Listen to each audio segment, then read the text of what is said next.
les domaines qui nous permettent de nous réunir aujourd'hui, qui organisent ce webinaire, c'est la résilience économique. La résilience économique, tout le monde qui est présent dans ce webinaire connaît le contexte dans lequel nous vivons,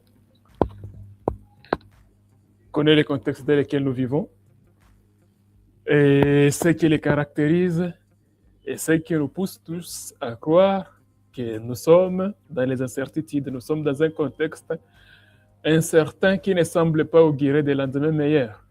Mais aujourd'hui, le coach Rodrigue va nous faire comprendre comment ce contexte peut être un terreau de grandes opportunités que nous pouvons tous saisir et nous bâtir un avenir meilleur, nonobstant toutes ces incertitudes.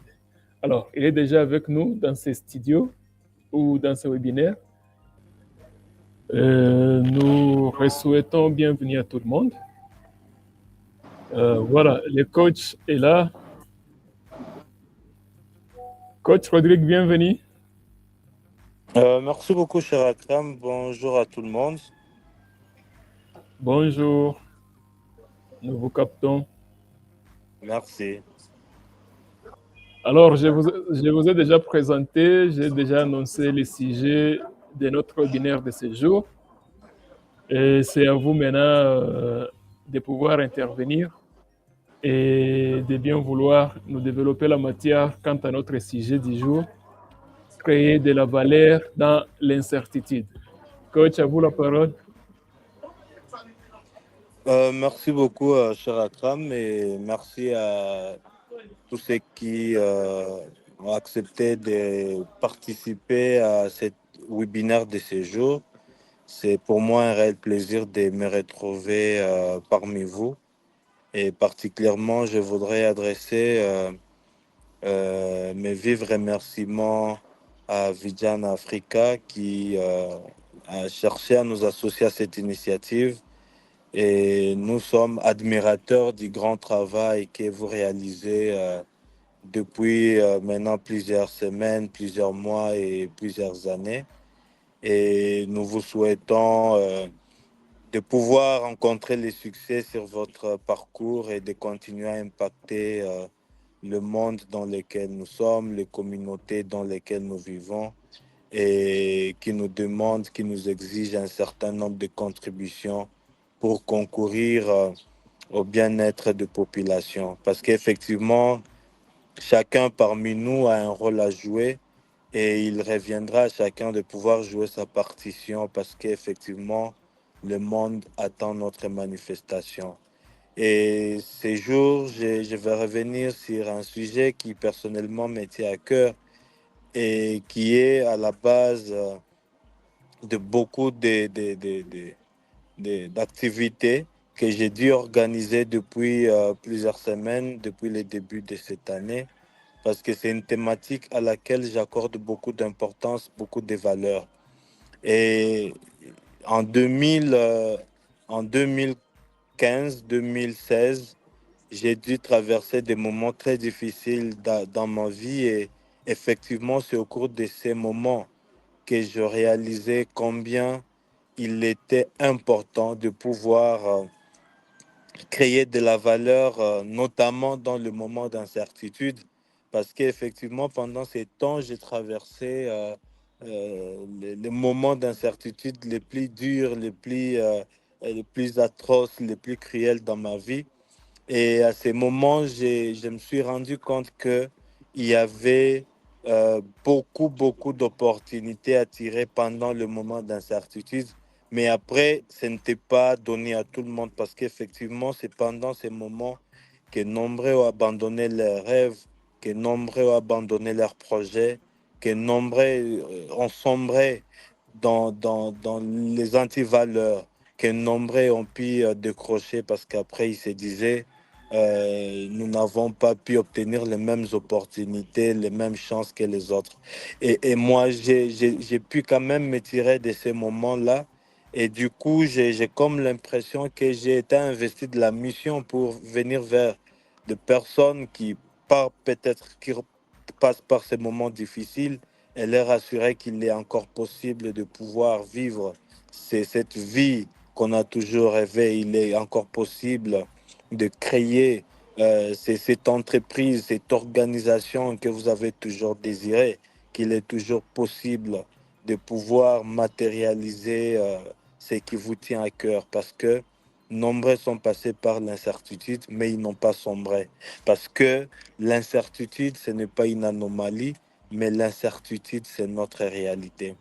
Et je sais que nombreux parmi ceux qui sont connectés à ces webinaires ont par moments traversé des situations difficiles. Et il nous est arrivé tous, lorsque nous sommes retrouvés pendant ces situations, de nous remettre en question, de nous demander si, pourquoi c'était seulement nous qui étions en train de traverser ce moment. Il nous arrive également de nous interroger sur qu'est-ce qu'on aurait dû commettre comme péché. Est-ce qu'il y a un crime qu'on aurait dû commettre? Il y a même ceux qui vont en gêne, en repentance, et qui vont même confesser des péchés qu'ils n'ont jamais commis. Ils vont même demander pardon pour les péchés commis par leurs grands-parents, leurs arrière-parents. Parce qu'après, pendant le moment d'incertitude, on se pose beaucoup de questions. On a plus de questions que de réponses. Et plusieurs sont passés pendant ces moments-là. Personnellement, je me retrouve en 2015 à Kisangani, après après avoir fini mon cursus à Goma. Je me retrouve à Kisangani, d'abord à Beni, où je commence à travailler à la Brassimba, dans le département de marketing. Et tout ce que j'ai gagné là-bas, comme je suis vraiment très passionné de l'entrepreneuriat depuis très bien longtemps, tout ce que j'ai gagné comme gain, j'ai dû investir cela dans une entreprise, la toute première entreprise que j'avais créée. Il s'agissait d'une entreprise de gestion des immondices. Et malheureusement, je n'avais pas assez d'expérience et tout de suite, là, l'entreprise est allée vers la dérive, c'est-à-dire elle est tombée en faillite. Et je m'étais tiré de cette activité, de cette initiative avec des grosses dettes, malheureusement que je ne pouvais pas honorer parce que je n'avais plus les capacités nécessaires de pouvoir m'acquitter de ces dettes. Tout de suite là, je n'avais pas autre option parce que mon collaborateur venait d'être arrêté, j'étais en prison. Ayant appris cela, tout ce que j'avais à faire, c'était de prendre la poudre d'escampette. Et j'avais quitté Beni brutalement, brusquement, et je m'étais retrouvé à Kisangani. Et je me rappelle, celui qui m'avait payé même les transports de Beni à Kisangani, c'était mon père, parce que j'étais incapable même de me payer les frais de transport. Et je suis arrivé à Kisangani, j'avais un peu d'argent sur moi, je me suis installé, et tout de suite là, je me suis dit, qu'est-ce que je pouvais faire pendant ce moment? C'était en 2015, 2016. Et j'ai pris l'initiative d'investir dans le commerce des fromages et des saucissons, parce qu'après avoir observé la cité, je me suis rendu compte que c'était une opportunité que je pouvais aussi saisir. Et c'est ainsi que j'avais décidé de me lancer sur cette initiative. Malheureusement, mes analyses n'étaient pas très poussées parce que quelques mois plus tard, j'avais complètement tout perdu. J'avais acheté ces fromages, ces saucissons, mais je n'avais pas pu recouvrer mon argent parce que c'est à crédit que je l'ai donné. Tout de suite, là, la situation s'était empirée. Je me suis retrouvé dans un contexte où tout ce qui m'était resté, c'était mon loyer, parce que je venais de payer au moins sur 6 mois. Et tout ce qui m'était resté, c'était mon loyer. Je ne pouvais plus rentrer à Beni, à Kisangani. Je ne pouvais rien mener comme activité parce que je ne connaissais personne et j'étais perdu. Et curieusement, c'est pendant ce moment-là que j'ai tout de suite là commencé à penser à ce que je voulais effectivement faire de ma vie. Je voudrais à cette époque-là faire le tour du monde alors que j'ai passé même jusqu'à une semaine sans manger. Imaginez, je suis arrivé à un moment où je n'avais plus de chaussures parce que les deux paires de chaussures avec lesquelles j'étais allé à Kisangani étaient usées. Les vêtements avaient atteint leur niveau le plus extrême de consommation ou d'utilisation, pour que même lorsque les pantalons étaient troués, j'étais obligé d'être designer, styliste et essayer de leur donner une forme similaire à d'autres pantalons qui avaient des déchirures, comme on aime bien dire. Les chemises avaient perdu leur col. Et donc, c'était une situation très difficile et, et très compliquée dans laquelle je m'étais retrouvé. Et l'idée tout de suite là, c'était de dire qu'est-ce que je pouvais faire. Parce qu'après, je suis allé, je voudrais trouver une solution à ces problèmes. Et parmi les propositions que j'avais trouvées, c'était notamment de devenir motard. Parce qu'après, j'avais appris plusieurs années trop tôt à rouler la moto. Après, je m'étais dit, mais j'ai aussi les capacités de donner les cours de français, de philosophie, de latin, de civisme à l'école secondaire. Et donc, je pouvais me tirer comme enseignant. Et pendant que j'étais dans ces questionnements interminables, l'unique chose qui m'avait retenu et qui ne m'avait pas poussé à aller, à aller entreprendre ces activités de survie, c'était l'orgueil que je nourrissais vis-à-vis de la vision, de l'ambition, du désir de devenir que j'ai porté depuis des années. Je ne me voyais jamais comme quelqu'un qui allait être motard. Je ne me voyais jamais en train d'enseigner. Je ne me voyais jamais en train de mener une vie de premiers étages. Et tout de suite là, je m'étais accroché à ma vision. Ma vision, c'était celle de faire le tour du monde, de créer des entreprises, de travailler pour une organisation internationale ou nationale, bref, de travailler pour une organisation nationale. Et après, j'avais pris cette décision de ne pas succomber sous les coups de la situation que je traversais. Malheureusement, je ne pouvais pas imaginer que la décision que j'étais en train de prendre, elle était difficile, mais c'est quelque chose qui allait changer ma vie. Et lorsque je parle de la création de la valeur dans l'incertitude, effectivement, je parle principalement d'un chapitre de ma vie parce que nombreuses personnes pensent que la situation difficile par laquelle elles passent, les moments difficiles qu'elles traversent, ils ont été faits uniquement pour eux. On a l'impression que cette situation que je traverse maintenant, personne d'autre ne l'a jamais vécue. On se pose beaucoup de questions au point que je vis des personnes perdre leur ardeur, se dérouter de leur vision, abandonner leurs rêves et se retrouver à faire ce qu'ils n'avaient jamais rêvé, ce qu'ils n'avaient jamais imaginé un jour en train d'être fait dans la vie. Et c'est pourquoi j'ai également lancé la Rongas Masterclass, dont nombreux à travers le Congo et le monde y prennent part, notamment pour permettre aux personnes qui se retrouvent dans des situations aussi difficiles comme celle que je viens de vous décrire, de pouvoir rester accrochés à leur vision, à leur ambition et à leur désir de changer, à leur désir de grandir, à leur désir de réaliser leurs rêves et leurs ambitions. Alors, s'il faut revenir à la thématique, pour moi, je considère l'incertitude, de par mon expérience, de par tout ce que je viens de vous peindre comme tableau, comme une réalité. C'est notre réalité, l'incertitude. Ce n'est pas une anomalie. Nous vivons dans un contexte où certaines situations qui peuvent être perçues comme anomalies sous d'autres cieux constituent notre réalité. Imaginez, c'est dans un contexte où il y a l'insécurité, dans un contexte où le chômage est à 90%, dans un contexte où l'inflation, ça fait partie de la description de notre économie, dans un contexte où on n'a pas des infrastructures routières, il n'y en a pas, les infrastructures sociales, ça n'existe pas, dans un contexte où la corruption, l'insécurité, la guerre, le tribalisme, dans un contexte où il n'y a pas l'accès au financement, l'accès à l'éducation, à la formation continue, dans un contexte où la pauvreté ronge les familles. Effectivement, c'est dans ce contexte où on nous demande à nous de pouvoir se positionner et travailler comme des précurseurs du changement et du développement. C'est dans ces contextes-là que vous avez obtenu votre diplôme.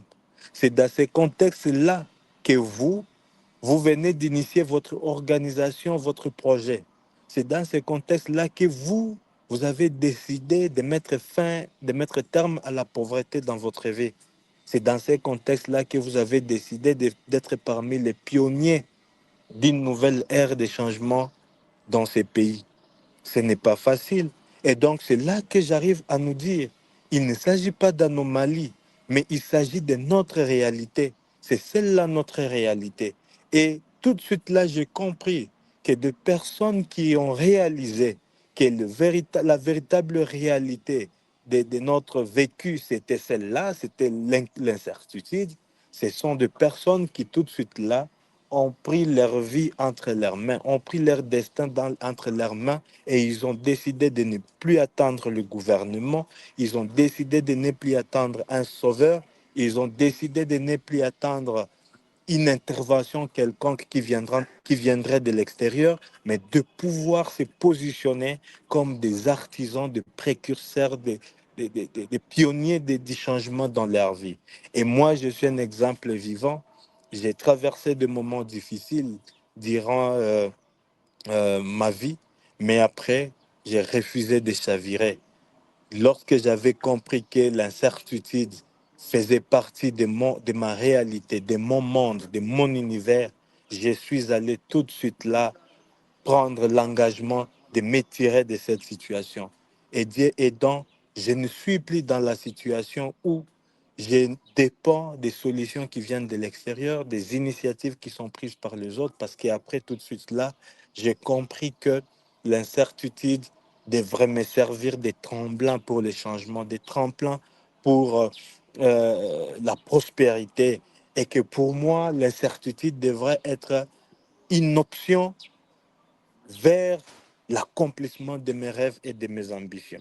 Et donc, pour moi, l'incertitude, c'est vraiment cette situation qui nous oblige à entreprendre sans financement, qui nous oblige à gérer sous pression, qui nous oblige à pouvoir décider sans avoir toutes les informations ou tout ce dont on aurait besoin pour pouvoir décider. Et donc à agir même sans avoir réuni toutes les conditions. C'est ça l'incertitude et c'est dans ces contextes, dans cette situation que nous nous retrouvons depuis que nous sommes nés, du moins pour ceux qui sont en République démocratique du Congo, pour ceux qui sont en Afrique et dans une grande partie du monde. Donc l'incertitude ne devrait pas nous servir d'excuse pour dire voilà, je ne peux pas agir, je ne peux pas aller de l'avant parce qu'il me manque X, Y, Z. Et j'aime toujours Bill Gates qui disait que naître pauvre, ce n'est pas de notre faute, mais mourir pauvre, ça sera de notre responsabilité. Parce qu'effectivement, on n'a jamais choisi de naître au Congo. On n'a jamais choisi de naître dans cette famille-là. On n'a jamais choisi de traverser le moment que nous traversons aujourd'hui. Mais je sais que nous pouvons décider de changer cette situation, de décider de ce que sera notre avenir, de décider de ce que nous serons dans les années à venir et ce que nous allons laisser comme histoire, comme empreinte dans ce monde, dans notre communauté. Et donc, pour moi, du coup, je me suis dit, est-ce que c'est possible de créer de la valeur dans cette situation d'incertitude? Parce qu'après, j'ai tout de suite là réalisé que pendant que nous étions en train de pleurer, pendant que nous étions en train de maudire notre situation, il y avait à côté des personnes qui prospéraient, des personnes qui bâtissaient des immeubles, des personnes qui gagnaient des financements, des personnes qui voyageaient, des personnes qui influençaient, qui impactaient leur génération. Et nous, nous étions là à crier sur le gouvernement, à chercher un coupable qui allait justifier notre situation. Et tout de suite là, je m'étais dit, non, non, non. Donc, il y a la possibilité de créer de la valeur dans l'incertitude parce qu'il y a ce qu'ils l'ont fait et ce qui continuent à le faire. Et cette prise de conscience m'avait tout de suite là poussé aussi à commencer à étudier à comment créer de la valeur dans l'incertitude. Et pour moi, créer de la valeur dans l'incertitude a une définition. Ce n'est pas un concept vide et creux, c'est un concept auquel j'ai apporté du contenu. Pour moi, créer de la valeur consiste à pouvoir transformer un problème réel en une solution utile, durable et reconnue. Donc, à la base, c'est cette capacité à transformer, à pouvoir transformer. Mais qu'est-ce qu'on va transformer? On va transformer un problème réel, pas un problème imaginaire, pas un problème irréel. Mais l'exercice devrait être de pouvoir mener un diagnostic. Le diagnostic consistera à pouvoir identifier les véritables problèmes réels auxquels on est affronté. Mais à ces problèmes réels, il sera question de pouvoir appliquer une solution durable, une solution utile et une solution reconnue. Qu'est-ce que j'appelle une solution utile? Une solution utile, ce sera cette solution qui viendra répondre efficacement et de la manière la plus favorable à un besoin bien identifié. C'est ce que moi j'appelle une solution utile. La deuxième chose, quand je parle d'une solution reconnue, c'est donc, ça sera une solution à laquelle vous allez consacrer du temps, de l'argent et de l'engagement. Et lorsque je parle d'une solution durable, c'est vraiment une solution qui saura tenir dans les temps. Et donc, pour moi, créer de la valeur consiste à transformer un problème réel en une solution utile, durable et reconnue. Et le contenu que j'ai donné à ces concepts donne toute la configuration, toute l'architecture de la situation. Parce que j'ai vu des gens qui ont cherché à changer, à transformer leurs problèmes en des solutions durables, utiles et reconnues, mais qui ont manqué de la volonté, qui ont manqué, qui ont hésité à y consacrer du temps, qui ont hésité à pouvoir consacrer même de l'argent, qui ont hésité même à pouvoir y consacrer du temps. Et tout de suite, là, ils sont tombés dans les mêmes, dans la même situation initiale. Donc, beaucoup de gens, ils veulent sortir de l'incertitude, ils veulent sortir de la pauvreté, ils veulent sortir de leurs échecs. Mais après, ils n'allouent pas l'énergie qu'il faut, la volonté qu'il faut, la puissance qu'il faut, les désirs qu'il faut. Et au bout d'un moment, tellement qu'ils veulent la motivation, ils vont manquer même de motivation et ils vont se retrouver dans le cycle infernal de la situation régulière qu'ils ont toujours traversé. Et c'est pourquoi, en lisant par exemple les livres de Napoléon Hill, Réfléchissez, devenez riche, que je vous recommande d'ailleurs, il parle de la première loi du succès, de la réussite ou de l'enrichissement. Il cite les désirs ardents. Parce que effectivement, même moi, dans mon parcours, je réalisais que j'avais un fort désir de sortir de la pauvreté, de sortir de la misère. Et c'est la chose qui m'a tenu, qui m'a propulsé, qui m'a permis de rester motivé, de rester discipliné. Parce que tout de suite là, je me rappelais pourquoi j'ai commencé. Et je n'avais pas d'excuse pour reculer, pour lâcher prise, pour abandonner ce que je venais de commencer. Donc, c'est très important lorsque vous voulez créer de la valeur, de vous réaliser tout de suite là que vous avez l'obligation de transformer votre problème réel en une solution durable, utile et reconnue. Alors, comme nous n'avons pas beaucoup de temps, je sais qu'il nous reste encore peu de temps et puis il faudra qu'on ait le moment d'échange et de discussion. Cela m'amène à vous dire exactement ce qu'est n'est pas exactement créer de la valeur. Pour moi, de par mon expérience personnelle, créer de la valeur n'est pas faire du bruit sans impact. J'ai vu des gens prendre des initiatives qui les ont rendus un peu plus célèbres, un peu plus visibles, mais en réalité ne produisaient pas d'impact. Et lorsque vous voulez créer de la valeur, vous devez vous assurer que les actions que vous allez mener, que vous allez conduire, que vous allez mettre en place, ont l'obligation de créer de l'impact. Je me rappelle en 2000, en 2012, Je faisais partie vraiment des jeunes leaders de la province du Nord Kivu, très actifs dans le monde associatif. Et un jour, nous sommes allés rencontrer M. Victor Ngezayo à Goma, à l'hôtel Caribou. Et nous sommes allés le voir. Le but, c'était d'aller mobiliser un peu d'argent pour organiser certaines activités de jeunes.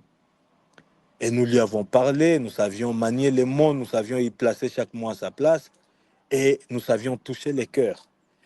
Et après une discussion riche, il nous avait dit une chose, quelque chose qui avait même bouleversé le reste de ma vie.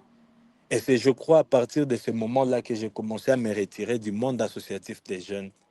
Il nous avait dit, j'ai bien compris ce que vous avez dit, j'ai lu l'engagement que vous avez, la volonté à changer les choses, mais dans tout ce que vous avez dit, je n'ai pas vu votre part. Vous avez parlé de tout le monde sauf de vous-même. Alors qu'à vous voir, je sais voir que vous-même, vous avez besoin d'être assisté. Je sais voir que vous-même, vous avez besoin d'argent. Je sais voir que vous-même, vous êtes en difficulté. Et donc, qu'est-ce que nous allons faire ici maintenant? Je vous donne à chacun de l'argent. Je crois que ce jour, il a remis à chacun 300 dollars. Alors qu'on allait le voir pour qu'il nous donne 500 dollars. Il nous a remis à chacun, on était 5. À chacun, il a donné 300 dollars. Il nous a dit, allez commencer quelque chose. Après, vous reviendrez et nous parlerons des autres jeunes. Mais allez d'abord vous occuper de vous-même. C'est vrai, nous avions de la visibilité, nous étions actifs, mais ce qui était aussi vrai, toutes les actions que nous menions n'avaient pas d'impact parce que, en réalité, les premiers bénéficiaires aussi de l'action que nous menons, c'est nous-mêmes. Parce que si nous ne sommes pas bonne santé, si nous ne sommes pas moralement bons, comment nous allons changer et transformer la vie des autres? Et même nous, en tant qu'humanitaires, lorsque je parle de ma dimension humanitaire, en tant qu'humanitaires, nous disons que nous ne poursuivons pas les gains. Mais dans tous les projets que nous exécutons, il y a la partie staffing, la partie fonctionnement, parce qu'il est clair que même en allant sauver des vies, nous-mêmes, nous devons nous retrouver dans des situations plus ou moins confortables pour pouvoir parler de la situation des autres sans être gênés. Et c'est pourquoi les humanitaires, ils ont au moins une petite vie un peu stable par rapport à la moyenne. Ce n'est pas parce qu'ils doivent mieux vivre que les autres, mais parce qu'ils doivent avoir les conditions qui les permettent d'aller sauver d'autres vies sans aussi être en inquiétude, sans être dans les mêmes situations que les autres. Ce que créer de la valeur n'est pas, c'est aussi vouloir distribuer sans structurer. J'ai vu des gens prendre des initiatives, j'ai vu des gens se lancer, chercher à donner, à donner, à donner, à créer, mais ils ne bâtissaient pas des choses durables. Ils étaient dispersés, il n'y avait pas de structure dans ce qu'ils faisaient. Voilà pourquoi il y a eu des initiatives que les gens ont lancées, des projets qu'ils ont lancés, tellement qu'il n'y avait pas de la structure qui suivait. Ces projets ont disparu. Tout de suite là, au premier obstacle, à la première difficulté, les gens ont capitulé. Parce que beaucoup de gens ont appris à distribuer, ont appris à créer, à initier, malheureusement sans structurer. Et les initiatives sans structure n'avancent pas. Elles sont déjà condamnées à la disparition, à l'échec. Pour moi, créer de la valeur n'est pas aussi travailler sans résultat. Créer de l'impact, c'est une chose, parce que l'impact peut être mesuré sur le moyen et sur le long terme. Mais après, je parle du travail avec résultat. Combien de fois nous sommes lancés dans des initiatives et nous n'avons pas produit des résultats? Déjà, même à la base, nous n'avons même pas identifié les indicateurs de performance, les indicateurs de réalisation, les indicateurs de succès. On pense que ces choses reviennent seulement à des projets humanitaires, des projets ambitieux ou des projets du gouvernement. Moi, je me suis appliqué ces méthodes, je me suis appliqué ces différentes tactiques. Je me rappelle, à partir de 2017 jusqu'à aujourd'hui, j'ai intégré dans ma vie l'habitude d'élaborer en début de chaque année un budget annuel accompagné d'un plan de réalisation annuelle. Chaque année, à la fin de chaque année, avec mon épouse, on se met, on évalue ce qu'on a réalisé au cours de l'exercice. Et on peut reconduire ou on peut se dire, voilà, on a réalisé tout ce qu'on s'est promis. Et donc, on peut aller sur de nouvelles bases, sur de nouvelles ambitions pour l'année qui arrive. Et cela est accompagné d'un budget Effectivement, parce que beaucoup de personnes se limitent à ne décrire que les intentions, sans aucun plan de réalisation et sans un budget qui accompagne cela. Donc, il faudra qu'on travaille avec l'esprit des résultats. Et même dans la gestion de projet, à ce qu'on a appelé, Akram le sait très bien, ce qu'on appelle la gestion axée sur les résultats. Lorsque vous apprenez à pouvoir intégrer dans votre routine, dans votre vie, que tout travail que vous devez mener doit produire des résultats, cela vous pousse à l'excellence, cela vous pousse à l'accomplissement, à la réalisation. Pour moi, c'est que créer de la valeur n'est pas enfin, c'est de pouvoir gagner de l'argent sans construire l'humain. Vous n'allez pas gagner de l'argent coûte que coûte en détruisant l'humain. Non, pas du tout. Nous devons gagner de l'argent, oui, mais en plaçant l'humain à la place, genre au centre de toutes nos préoccupations. Ça n'a peut-être pas de sens lorsqu'on galère parce qu'à tout prix, on veut gagner de l'argent, on veut changer sa situation. Et on peut bousculer qui on veut, on peut toucher même à l'interdit parce qu'on veut se tirer de la situation la plus difficile qu'on traverse. Mais je peux vous assurer que créer de la valeur, c'est mettre aussi l'humain au centre de notre action. Parce que il y a de la grande valeur qu'on va créer, de l'impact qu'on va créer lorsque les initiatives, les solutions durables, reconnues et utiles que nous allons engager auront de l'impact et vont changer la vie des autres. Alors, pour moi, il existe quatre formes de la valeur et c'est connu de tout le monde. Il y a la valeur économique, c'est-à-dire comment créer de la richesse. Il y a de la valeur humaine. Cela nous renvoie à la responsabilisation en tant qu'humain. Il y a la valeur sociale, c'est tout ce qui est réduction des dépendances. Il y a aussi la valeur économique ou les valeurs, non, les valeurs morales. Cela se rapporte à la dignité. Et donc, créer de la valeur ou la valeur répond à quatre formes. La valeur économique, la valeur humaine, la valeur sociale et la valeur morale. Et tout ça, on doit intégrer dans notre démarche. Alors, ce que crée de la valeur dans l'incertitude, pour moi, en quelques mots, ça signifie agir sans toutes les garanties. Vous n'aurez jamais toutes les garanties pour pouvoir vous sentir prêt à initier des projets, à initier des initiatives qui vont changer votre vie ou la vie de votre famille. Vous n'aurez jamais toutes les garanties. Et je vous assure que les personnes qui ont décidé d'agir, qui ont décidé de commencer, la plupart n'ont jamais eu toutes les garanties pour commencer. Je me rappelle, en 2023, j'ai décidé de lancer une entreprise avec des amis et nous n'avions aucune garantie de réussite, mais rien que la vision et la volonté de commencer. Et tout de suite là, nous avons commencé. Nous avons tout mis en œuvre pour nous donner de la place. Et pour votre information, l'année passée, donc en début de cette année, en janvier, lorsque nous tenions notre réunion du conseil d'administration, la direction générale, lorsqu'elle nous faisait la situation de l'entreprise, nous avons réalisé qu'au cours de l'année passée, nous avons réalisé un chiffre d'affaires d'1,1 million. Lorsque nous commencions cette initiative il y a 3 ans, en 2023, on n'avait pas l'idée que seulement 3 ans après, on aurait dû réaliser un chiffre d'affaires d'1,1 million américains. Nous avions investi à l'époque chacun 1 200 dollars. C'était ça le prix d'une part. Et lors de la réunion, la direction générale nous a dit la part est partie de 1 200, la valeur d'une part est partie de 1 200 à 18 000 dollars parce que l'entreprise, au cours de cette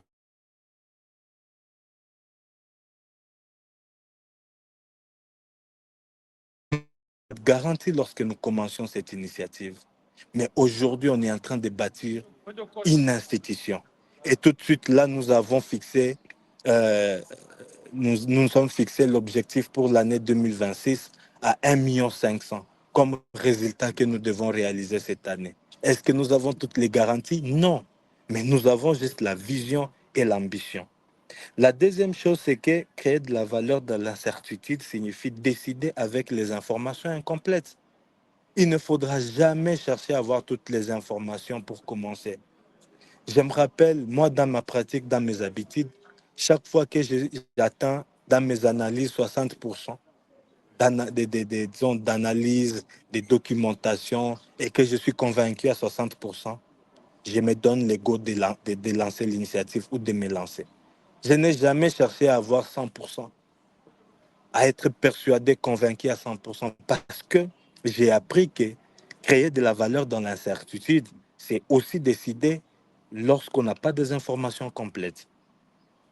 Créer de la valeur dans l'incertitude, c'est aussi structurer malgré la rareté. Ne cherchez pas à ce qu'il y ait multitude. J'ai vu des gens se dire, mais comment je vais lancer cette initiative alors que personne ne l'a jamais fait, personne de ma génération, personne autour de moi ne l'a initié. C'est que naturellement, ça ne peut pas marcher. Qui vous dit ça? Malgré la rareté, vous pouvez vous structurer, vous pouvez vous lancer. Il y a un grand entrepreneur africain que j'adore et que je suis énormément. Il s'appelle Zézé, Stanislas Zézé. C'est un Ivoirien. Il a démissionné de la Banque mondiale aux États-Unis pour venir créer une entreprise. Ça s'appelle Bloomfield. Et Bloomfield, c'est une entreprise de notation monétaire. C'était quelque chose qui n'existait pas en Afrique avant lui. Et il rend compte il a dû passer 2 ans pour avoir son premier client. Parce qu'il a investi dans une activité qui n'était connue de personne. C'est-à-dire, malgré la rareté, cela ne l'a pas empêché à structurer une boîte. Et aujourd'hui, Bloomfield, c'est un partenaire de la quasi-totalité des gouvernements en République démocratique et non, en Afrique. Il accompagne des États africains à pouvoir structurer leurs économies. Et moi, je me suis dit, waouh, ça c'est quel niveau de foi, quel niveau d'engagement et quel niveau de croire en soi en allant initier quelque chose qui n'existait pas et aller chercher les résultats qui transforment aujourd'hui, euh, qui a redistribué les cartes même dans l'écosystème monétaire et économique en Afrique. Créer de la valeur dans l'incertitude, ça signifie aussi tenir la discipline lorsque tout le monde abandonne. À un moment, j'ai dit que nous n'avons pas besoin d'être motivés. Quelqu'un qui a besoin d'être motivé ou qui a besoin tout le temps d'être motivé ne saura pas aller plus loin. Il ne saura pas non plus aller chercher ce dont il a besoin pour pouvoir se maintenir pendant longtemps, pendant les incertitudes. L'incertitude, c'est une réalité, ce n'est pas une anomalie. C'est notre contexte. Et les personnes qui vont tenir, qui ne vont pas abandonner, dans ces contextes-là, ça sera des personnes qui auront de la discipline. Ne cherchez pas à être motivé, cherchez à être discipliné. La réussite, c'est dans la discipline, ce n'est pas dans la motivation. La motivation peut vous pousser à l'action 2 jours, un mois, une année. Mais après, pour continuer sur 5 ans, sur 10 ans, sur 20 ans, il vous faudra de la discipline. Voilà ce qui a fait que les personnes qui avaient des talents et qui ont mis un peu de la discipline ont explosé tout de suite là. Mais les personnes qui avaient des talents et qui ont manqué de la discipline parce qu'ils voulaient tout de suite là être motivés, elles ne sont pas allées plus loin. Et donc, pour finir, chers auditeurs, chers participants, chers amis, comment moi personnellement j'ai fait, qu'est-ce que j'ai appris et comment j'ai appliqué ces principes dont je vous parle pour pouvoir pour pouvoir tirer profit de l'incertitude et aujourd'hui me retrouver à la tête d'un holding que j'appelle Riano Investment Group parce que j'ai investi à la fois dans l'industrie légère, j'ai investi dans l'immobilier, j'ai investi aujourd'hui aussi dans la logistique minière. Je suis associé dans beaucoup d'entreprises.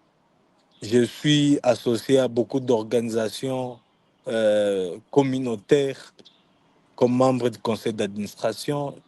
J'ai continué à me développer en tant qu'entrepreneur. J'ai initié beaucoup d'initiatives. Pourtant, en 2016, en 2017, je vous ai peint ce qu'était ma vie, à ce à quoi je ressemblais et qui n'a rien à voir avec ce que je suis aujourd'hui. J'ai tout de suite là compris que la clarté devrait passer avant le courage. Et lorsque je parle de la clarté, c'est que dès le départ, je m'étais décidé à concevoir une vision pour ma vie, à avoir un plan pour ma vie et à pouvoir me donner l'obligation des résultats et des réalisations. Pour moi, la vision, c'est le début, c'est la base, c'est le socle. Je me demande comment des gens font pour vivre sans vision. Comment une personne peut vivre sans vision? Il faut avoir de la vision.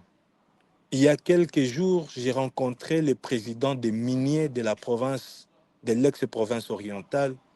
Et pendant qu'on échangeait, je lui ai posé la question, comment il a fait pour qu'à 41 ans, il arrive à être millionnaire, parce que c'est un millionnaire.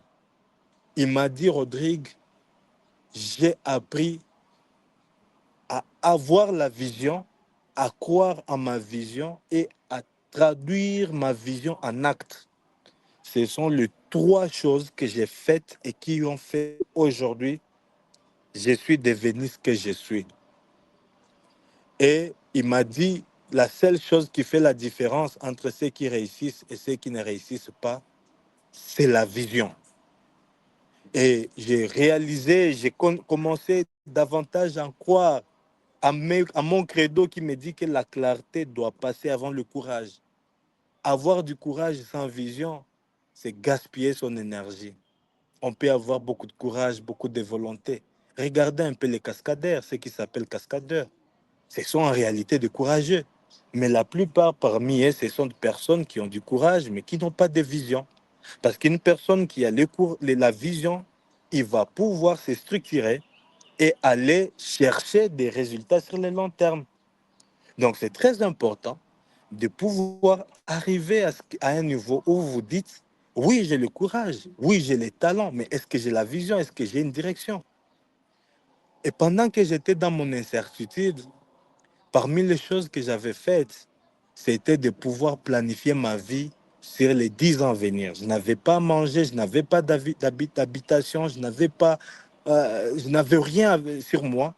Mais tout ce que j'avais pu faire, c'était de voir ce que j'allais être dans les 10 ans à venir.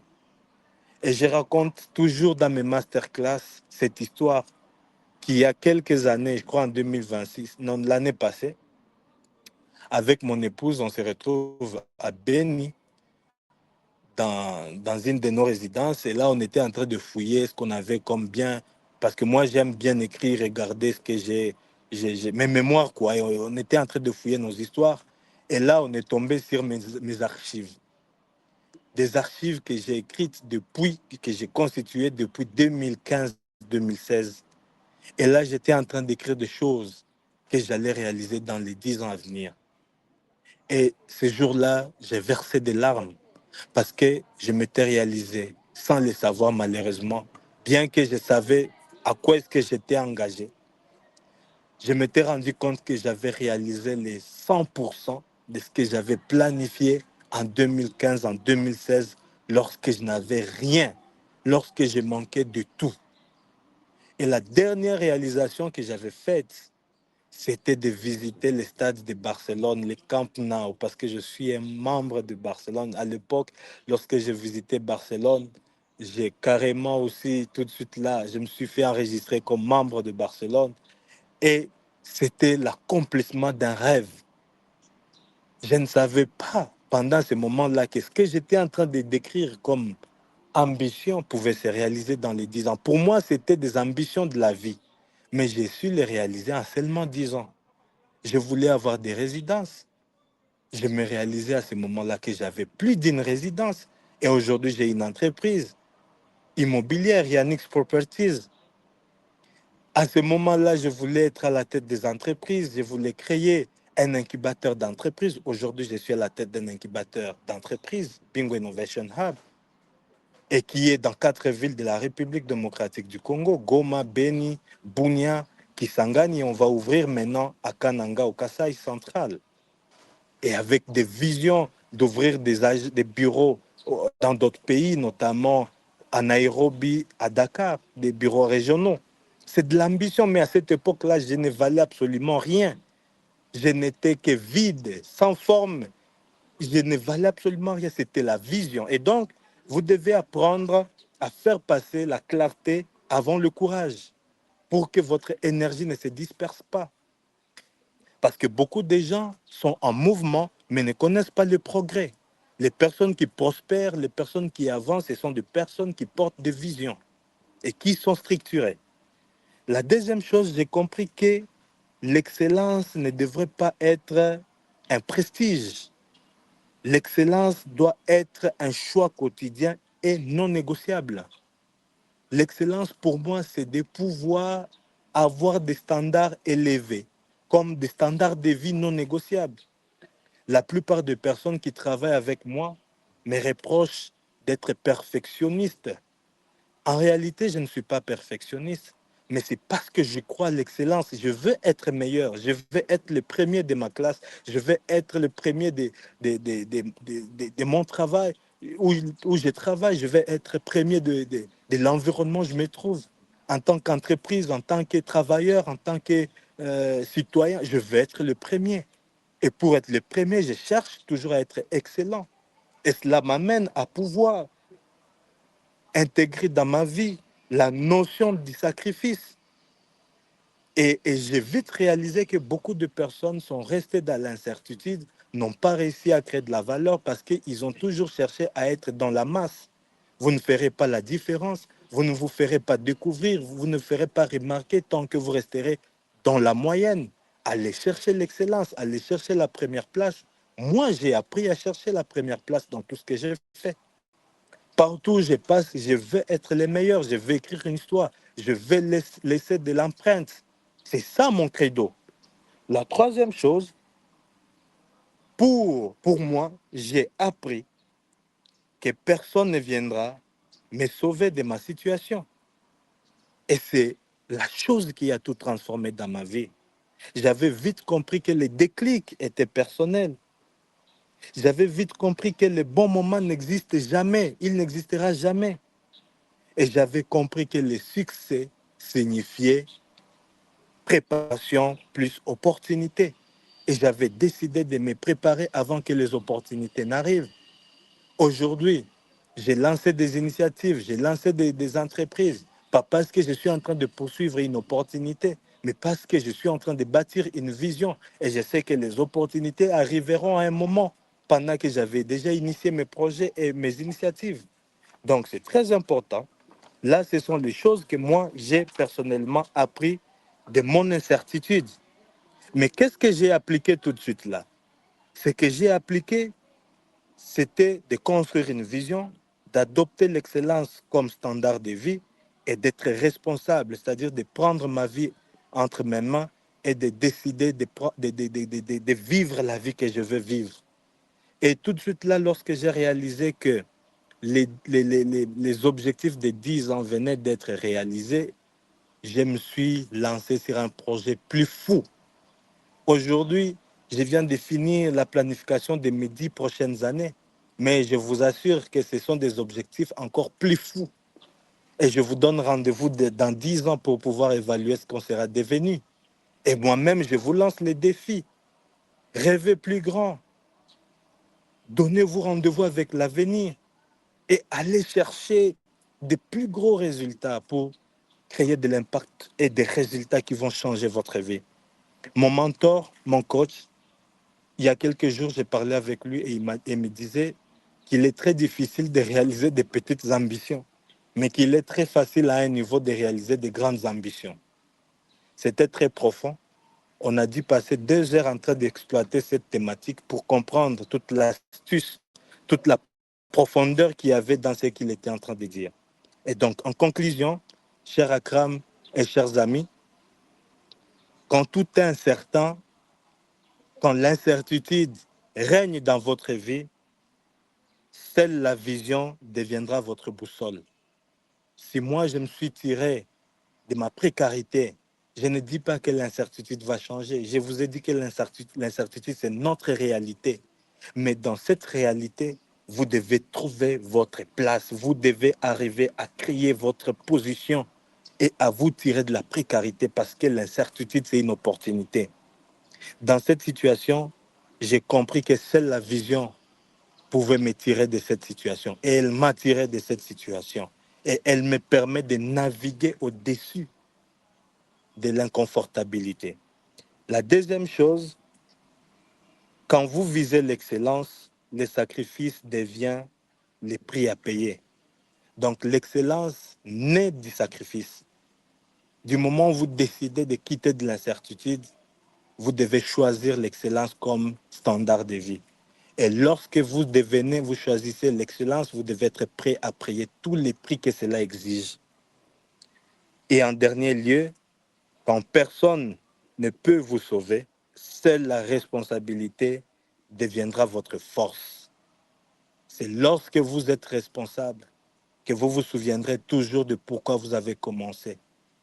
Et chaque fois que vous vous souviendrez de pourquoi vous avez commencé, vous n'aurez pas de raison d'abandonner ni de lâcher. Tout ce qui vous viendra à l'esprit, ce sera d'aller jusqu'au bout et de produire ces résultats-là. Et donc, très chers amis, je suis très heureux d'avoir partagé ces peu de connaissances, ces peu d'éléments, cette petite portion de ma vie avec vous, non seulement pour vous motiver, mais surtout pour vous amener à prendre conscience pour ceux qui pensent que le salut viendra de quelque part, pour encourager et pousser à l'action ceux qui hésitent encore, pour encourager ceux qui sont dans le moment de difficulté et leur dire que les difficultés que vous traversez ont été faites pour vous forger. Elles ont été faites pour vous pousser à la prochaine étape. Il y a un autre coach avec lequel j'ai toujours discuté qui était en train de me rappeler que parfois, lorsque dans la vie, lorsque vous avez tout donné, vous avez l'impression de tout donner, de tout investir, d'avoir tout mis, mais sans avoir vu ou sans voir les résultats suivre. Il m'a dit qu'en réalité, ce n'est pas que rien n'est en train d'être fait. Il y a juste la construction qui est en train d'être faite. Et ça a besoin du moment. Et donc, c'est curieusement pendant ces moments où on se rend compte que finalement, on a tout donné, mais il n'y a pas de résultat. Que 90% des personnes abandonnent. Parce qu'ils ne savent pas que c'est dans la continuité que les résultats vont arriver. Il y a ce qu'on appelle les principes d'effet cumulé. C'est lorsqu'on décide de poser encore un pas d'avance, qu'on débloque les verrous qui nous empêchaient de pouvoir voir les résultats arriver. Donc, je vous encourage, vous qui êtes dans pareille situation, vous qui avez le sentiment d'avoir tout donné, d'avoir tout essayé, mais sans résultat, de ne pas abandonner, mais de continuer et d'aller casser les verrous parce que le processus est en cours d'exécution. Le téléchargement n'est pas encore à 100%. N'interrompez pas le processus. Et donc, merci beaucoup et rendez-vous au sommet avec tous qui auront décidé de prendre les rênes de leur vie et tous qui auront décidé de ne pas abandonner. Car l'échec n'est pas les contraires du succès, mais c'est le passage obligé vers la réussite et l'accomplissement. Merci à tous. Merci beaucoup, coach Rodrigue. Nous sommes heureux de votre intervention qui nous a beaucoup édifié, qui nous a montré combien il est possible de réussir dans l'incertitude. Et comme vous venez de dire à la fin, l'incertitude est une opportunité. Nous vous avons entendu dire que créer de la valeur, c'est cette capacité à transformer un problème réel en une solution durable, utile et reconnue. Et que créer de la valeur ne signifie pas travailler sans résultat. Alors, vous nous avez dit que, à la question de savoir comment créer de la richesse ou du moins de la valeur, vous avez parlé de 4 domaines, la valeur économique, la valeur humaine, la valeur sociale et, en fait de compte, et surtout, la valeur morale. La bonne richesse ou la bonne valeur, c'est celle qui combine ces 4 valeurs ou ces 4 domaines. Pour les coachs, ce qui crée de la valeur, c'est agir sans avoir toutes les garanties, parce que ça sera impossible d'avoir toutes les garanties sur cette terre, de décider avec les informations incomplètes, parce que c'est impossible d'avoir toutes les informations complètes. Il y a toujours des choses qui sont incomplètes, mais nonobstant cela, on doit se lancer, on doit décoller, on doit décider. 3. Structurer malgré la rareté. On ne doit pas être limité par le fait qu'il y a personne qui agit dans ces domaines ou qu'ils sont rares ceux qui agissent, que ben voilà, nous n'allons pas agir aussi dans ces domaines. Et en fait, 4, tenir la discipline lorsque tout le monde abandonne. Voilà. Vous nous avez dit aussi des mots forts, genre la clarté doit passer avant le courage, mais aussi vous nous avez dit la seule chose qui fait la différence entre ceux qui réussissent et ceux qui ne réussissent pas, c'est la vision. Vous nous avez aussi exhorté à l'excellence. Pour vous, l'excellence ne devrait pas être un prestige, mais un principe de vie non négociable. Vous nous avez aussi parlé de la notion de sacrifice et surtout vous nous avez rappelé une vérité importante et d'une manière un peu crue. Personne ne viendra vous sauver dans vos situations. Personne ne viendra me sauver, oui, je personnalise, dans ma situation. Et selon le coach, le succès égale préparation plus opportunité. Il faut toujours se préparer et faire tout pour être dans l'excellence. Alors, dans les moments d'incertitude, seule la vision sera votre boussole dans la vie. L'incertitude est une opportunité. Et quand on veut agir de manière excellente et vivre dans l'excellence, le sacrifice devient le prix à payer. Pour vous, l'excellence doit nous être les standards de vie. Vous avez aussi informé sur l'essence de la responsabilité dans des moments d'incertitude. Nous vous disons merci. Nous allons passer à la phase de questions et réponses. Si vous avez une question, veuillez vous manifester dans le chat. Nous allons vous accorder la parole et vous pourrez poser votre question. Merci. Alors, je vois Israël Kato. Je vois Israël Kato qui a une question. Joseph Nabonda, vous pouvez poser votre question. Joseph Nabonda, votre question, s'il vous plaît. Merci pour la parole accordée. Je tiens d'abord à féliciter l'intervenant. À l'écoutant, je me suis dit que j'étais en face d'un Occident. Parce que c'est vis-à-vis de son parcours, en tout cas, c'est un homme brave. Alors, ma question était de savoir, dans tout ce qu'il a dit, j'ai retenu une phrase. Malgré la rareté, il ne faut pas hésiter à se lancer dans une activité ou créer une entreprise. Mais moi, je trouve que cette phrase, c'est adapté aux Occidentaux. Et aussi, ça demande des moyens financiers constants. Je voulais aussi poser la question à notre intervenant. Nous, les Africains, nous n'avons pas cette culture d'entrepreneuriat. C'est à peine que les Congolais ont commencé à créer des entreprises privées. Quelles sont les stratégies à mettre en place pour plus motiver les gens, surtout les jeunes gens, à créer leurs propres entreprises? Parce que tout le monde veut être bureaucrate. C'est ça ma question. Merci. Nous accordons aussi la parole à Madame Ntumba Laetitia. Laetitia Ntumba, à vous la parole. Vous êtes là, Laetitia?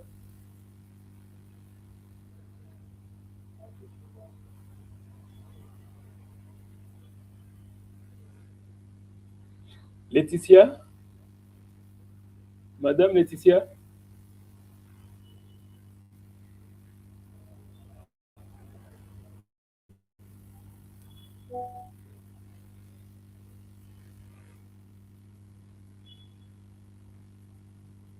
Nous accordons la parole à Madame Laetitia.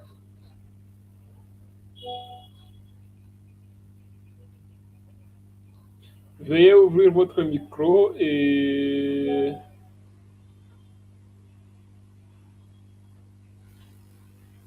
que c'est comme si Israël Kato, posez votre question.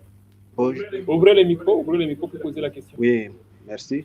Merci pour la question. Pendant la conférence, nous avons suivi avec beaucoup d'attention, malgré la connexion nous faisait défaut dès le début. Alors, moi, j'ai une question à l'intervenant. Il nous a dit la vision est l'élément clé pour la réussite dans l'étude.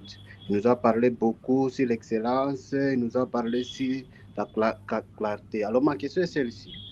Ici en RDC, lorsque nous étions des enfants, nos parents biologiques nous ont dit combien de fois les études étaient la clé principale de la réussite de la vie.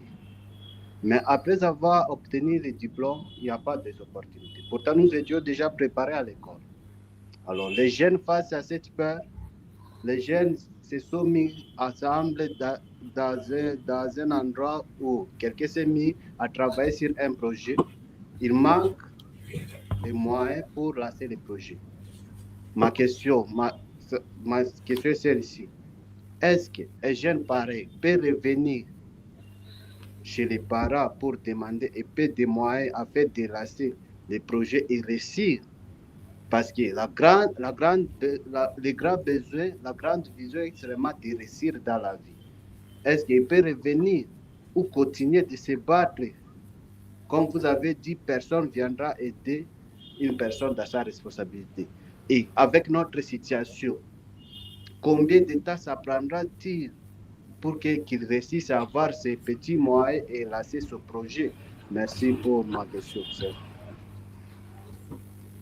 Merci beaucoup Israël. Alors, nous allons accorder la parole au coach pour répondre aux deux questions qui viennent d'être posées. Coach Rodrigue, vous avez la parole.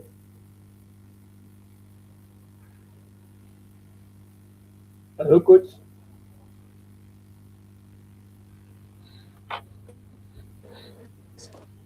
Cher Akram, est-ce que vous pouvez collectionner toutes les questions? Comme ça, vous m'accordez juste 2 minutes. Oui, J'ai une mauvaise connexion, alors je cherche à en avoir une bonne. Voilà, nous attendons parce que Oui, Sandra Rizzi qui a aussi une question. Merci pour la parole m'accordée. Je suis Sandra Riziki. Je voulais aussi savoir, par rapport à ce que vous avez dit, qu'il y a la gestion axée sur les résultats. Sur ce point, j'avais aussi un problème de connexion. Je n'ai pas bien compris. Si vous pouvez récapituler un tout petit peu. Et la deuxième question, parmi les 4 formes de valeurs, vous avez dit qu'il y a la forme humaine, sociale, économique et morale. Laquelle parmi les 4 est plus importante que d'autres?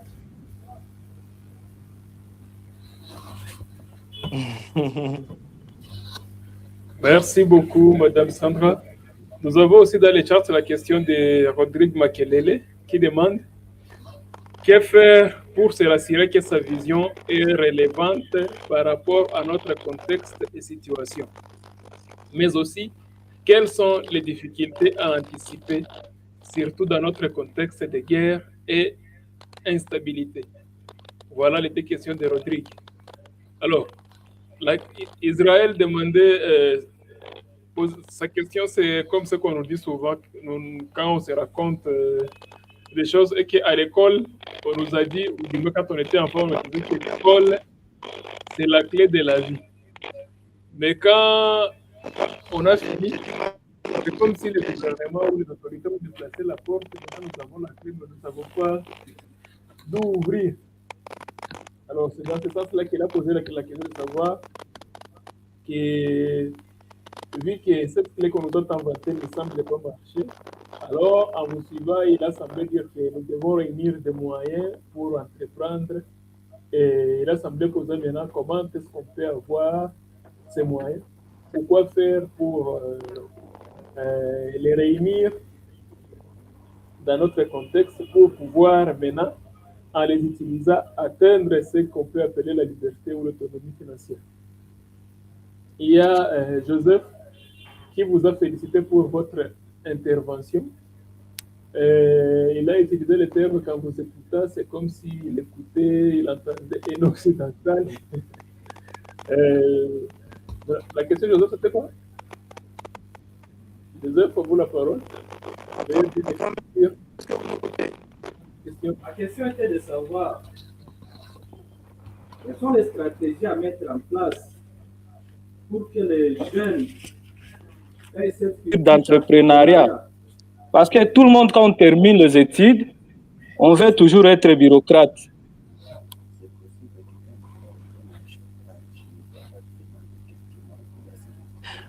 Oui, c'est Joseph? Oui, c'est Joseph. C'est la question de Joseph. Les stratégies à mettre en place pour que les enfants ou les jeunes qui terminent les études puissent avoir cette culture-là d'entreprendre. Pas cette culture-là de commencer à écrire beaucoup de jalonnaires, voilà. Pour tout ça que vous savez. Alors, sans vous mentir, je viens juste d'écouter la dernière partie de votre intervention, Akram, parce qu'après, votre micro faisait beaucoup de bruit. Je n'ai pas suivi ce que vous disiez au départ, mais laissez-moi d'abord répondre à Madame, c'est Madame Simire. Sandra. Madame Sandra, je m'excuse, parce que c'est la question que j'ai pu au moins entendre en intégralité. Elle voulait savoir ce qu'est la gestion axée sur les résultats. Certes, il est vrai qu'il s'agit d'une grande théorie dans la gestion de projet, mais s'il faut qu'on se résume, et dans le contexte de notre sujet d'aujourd'hui, la gestion axée sur les résultats, c'est une gestion qui nous appelle à allouer les ressources matérielles, humaines, spirituelles, émotionnelles, relationnelles, financières, que pour produire des résultats. Et j'en ai fait allusion lorsque je parlais de ce que n'est pas la création de la valeur, c'est de pouvoir travailler sans résultat. Beaucoup de personnes entreprennent beaucoup d'actions, beaucoup d'initiatives, beaucoup de projets, mais qui ne produisent pas de résultats. Et les personnes qui demeurent dans la précarité, pour la plupart, ce sont des personnes qui ne produisent pas de résultats. Et mon coach a l'habitude de dire que lorsqu'on est pauvre, en réalité, on est pauvre des résultats positifs. Et c'est pourquoi je nous ai encouragés à adopter une gestion axée sur les résultats. Que toute action que vous entreprenez, toute initiative, tout projet que vous débutez doit être accompagné des indicateurs des performances, des indicateurs de réalisation, des indicateurs de changement. Parce qu'après, vous devez être en mesure d'apprécier si vous avez avancé, si vous avez stagné ou si vous avez reculé. Et je vous ai dit que le fait d'être en mouvement ne signifie pas forcément de connaître du progrès. Beaucoup de personnes sont en mouvement, mais dispersées, sans structure, sans vision, sans ambition. Mais les personnes qui font la différence sont celles qui travaillent pour des résultats. Et d'habitude, on sait qu'on a des résultats lorsqu'on a une vision, lorsqu'on a une planification, lorsqu'on a des objectifs qu'on a préidentifiés et que l'on poursuit. Et à côté, on a un plan d'indicateurs, on peut se dire, cette année, je me suis dit que je vais réaliser, par exemple, je vais suivre 5 formations. C'est l'objectif annuel. Mais après, à la fin de l'année, vous allez vous dire, est-ce que j'ai pu suivre les 5 formations? Et si vous avez suivi les 5 formations, vous vous direz, j'ai été bon en termes de planification et de réalisation au cours de cette année.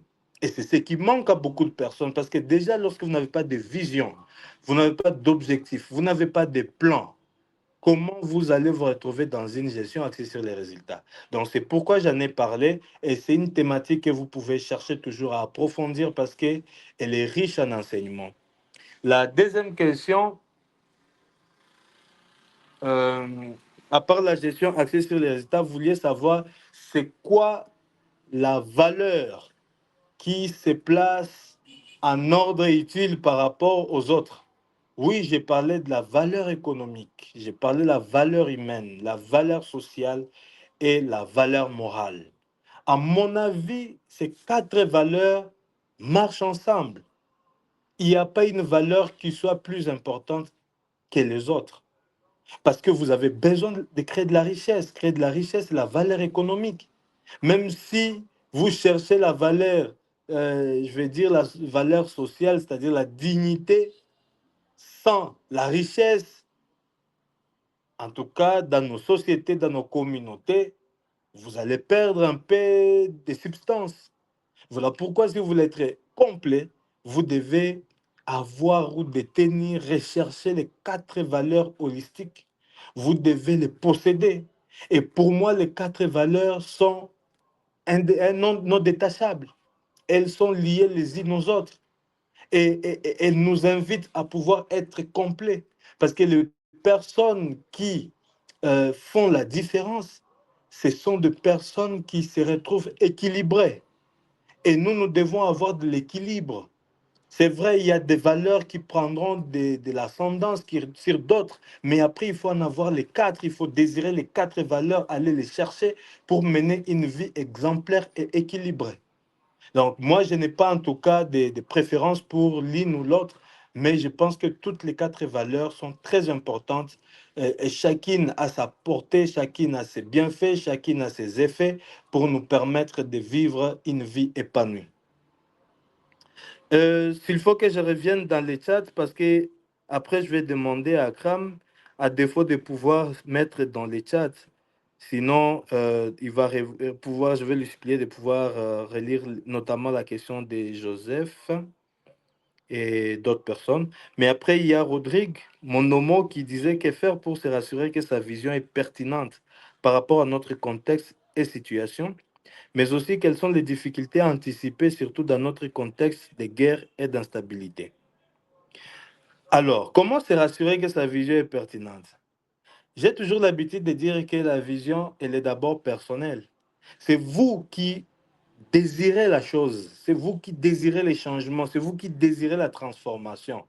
Et je me rappelle en 2011, lorsque je faisais mon cours, j'étudiais encore à l'Académie du leadership, un jour nouveau, parce que nous, on est la deuxième cohorte, ou la deuxième promotion.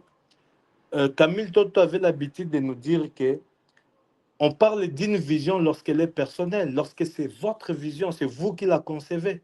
Mais elle cesse de devenir une vision lorsqu'elle est appropriée par d'autres personnes. Et là, elle devient la vision. Donc, c'est vous qui êtes à la base de la d'une vision.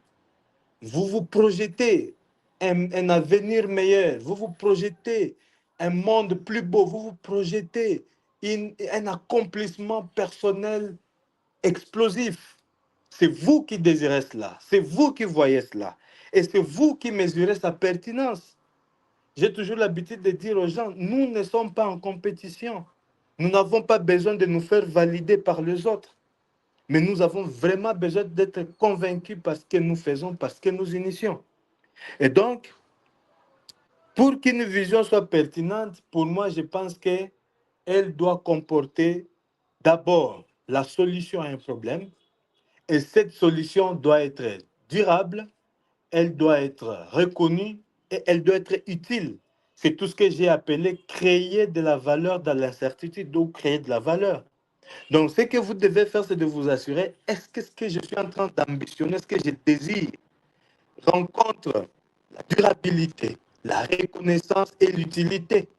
Je dis que la reconnaissance, est-ce que cette vision ou cette solution m'appelle à engager du temps, de l'énergie et de l'argent?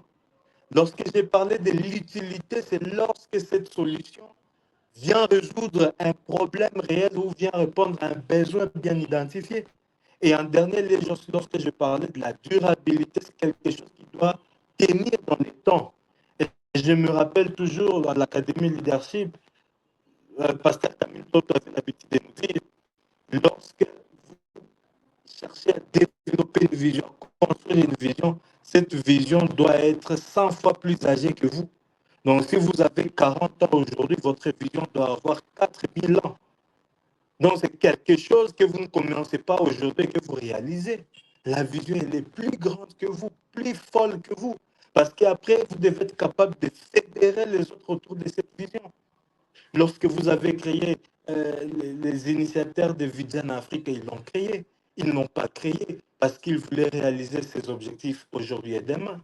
Mais je m'imagine Vision Afrique a des ambitions plus grandes, plus fortes, voire même impossibles si on se tient au contexte actuel.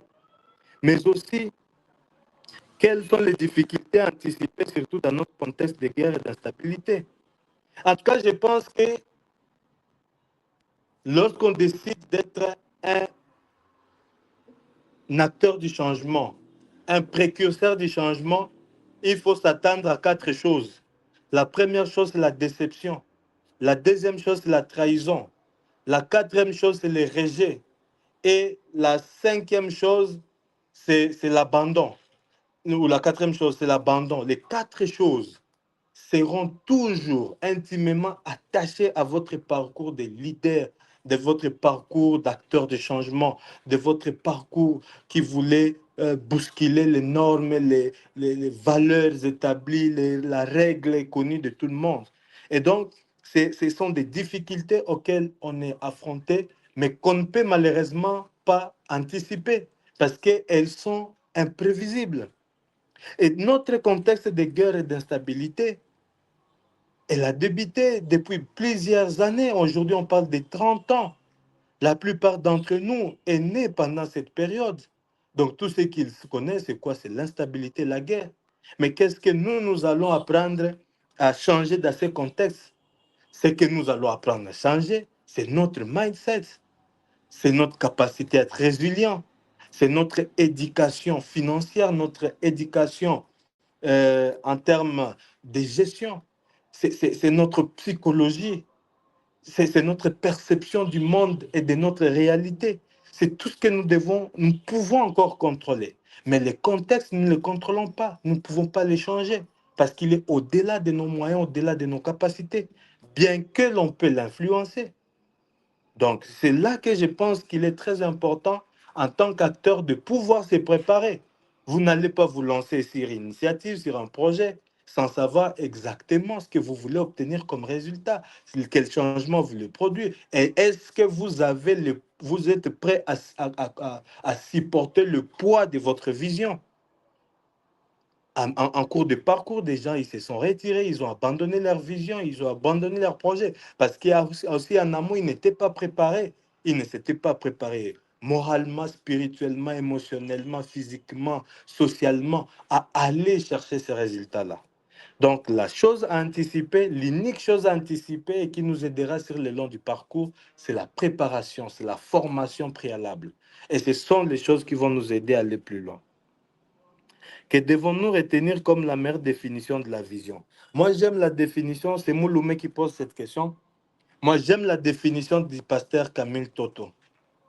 La définition de Camille Toto, c'est qu'il définit la vision comme la capacité à se projeter un avenir meilleur et de l'opposer à un présent regrettable et de tout mettre en œuvre pour le réaliser.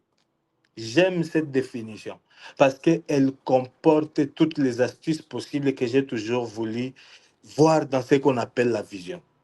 La capacité à se projeter un avenir meilleur que vous opposez à un présent regrettable. Le présent, c'est ce que nous vivons aujourd'hui. Et de tout mettre en œuvre pour réaliser cela. Donc, il ne suffit pas de se projeter un avenir meilleur à l'opposé à un présent regrettable. Mais la deuxième partie, elle est encore plus alléchante parce qu'elle fait appel à notre responsabilité, à notre engagement. Parce qu'il s'agit là de tout mettre en œuvre pour le réaliser. Et j'aime cette définition, c'est ce que je peux vous prêter comme définition de la vision. Mais sinon, la vision, c'est cette capacité à se projeter l'avenir, à se projeter un changement et à tout mettre en œuvre pour aller rechercher cela.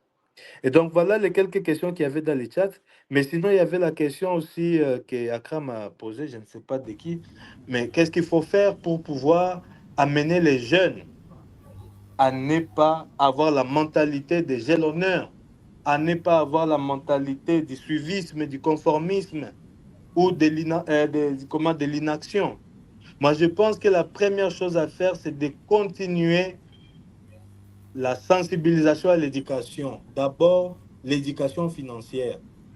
Nous prenons tout le temps à aller à l'école. On passe jusqu'à 20 ans de notre vie, 25 ans, 30 ans en train d'étudier. Mais nous n'avons pas le temps d'apprendre comment créer de la richesse.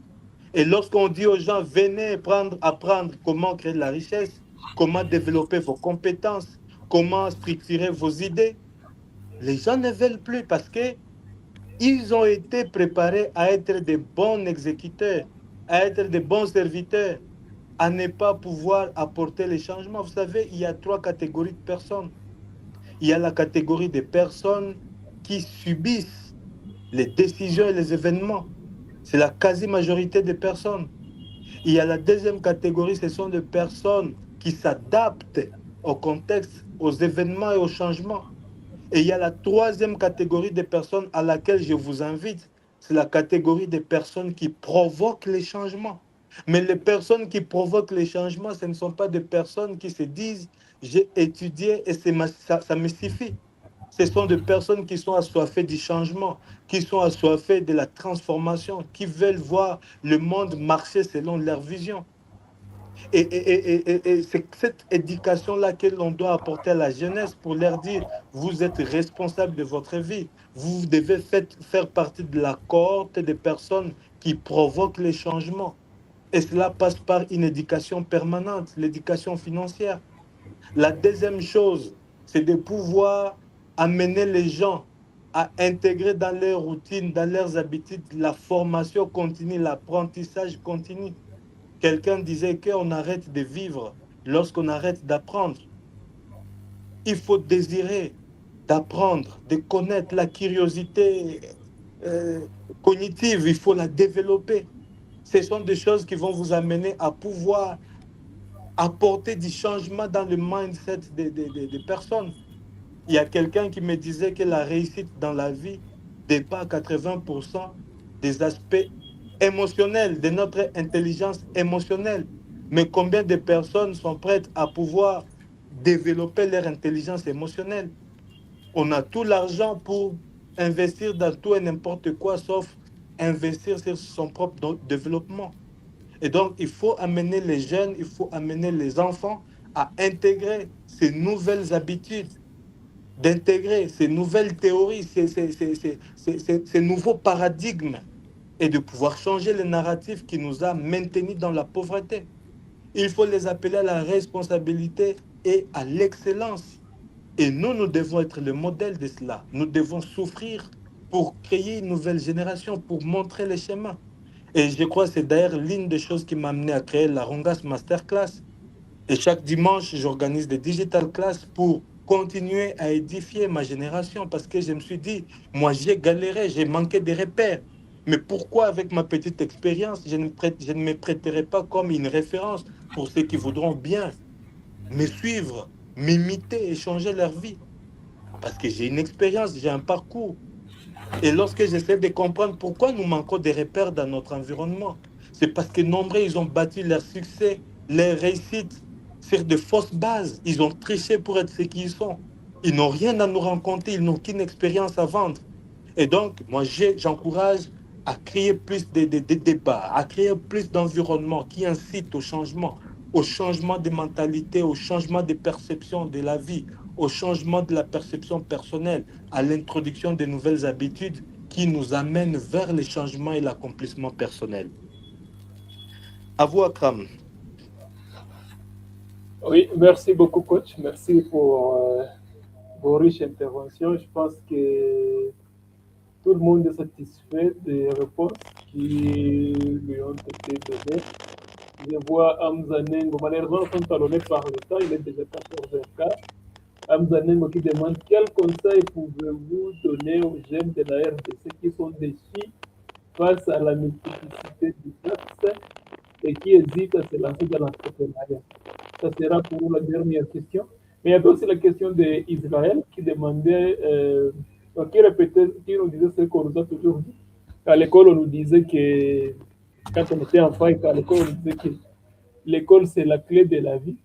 Mais une fois avoir fini les études, c'est comme si les portes que nous devrions ouvrir avec cette clé-là ont été déplacées ou ont été amenées ailleurs.